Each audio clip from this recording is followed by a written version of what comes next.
Rizky Bilar dan Lesti Kejora dituding nikah bulan Mei. Kejanggalan unggahan Dinda Hau jadi sorotan. Meski telah membongkar waktu pernikahan sirinya, rupanya pengakuan pasangan selebriti Rizky Bilar dan Lesti Kejora masih banyak diragukan. Pasalnya, sejumlah netizen menyoroti unggahan yang sama-sama diposting sahabat Rizky Bilar, artis Dinda Hau, Ray Bayang, dan Haris Friza. Presenter Feni Rose pun menunjukkan sejumlah bukti yang telah dihimpun para netizen.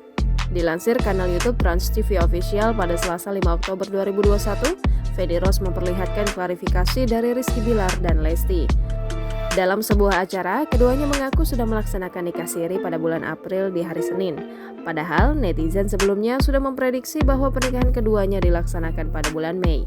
Kemudian, Feni Rose menunjukkan kolase yang memperlihatkan sosok Dinda Hau, Haris Friza, dan foto pernikahan siri Rizky Bilar dan Lesti yang diposting Ray Bayang. Ia membeberkan analisa netizen yang menuding keduanya sengaja menyembunyikan tanggal pernikahan tersebut.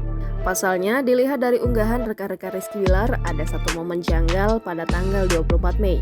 Menurut penelusuran, pada tanggal tersebut Dinda Hau dan Haris Friza sama-sama mengunggah konten mengenakan baju putih. Busana itu terlihat sama persis dengan pakaian yang dipakai dalam foto pernikahan siri Rizky Bilar dan Lesti Kejora.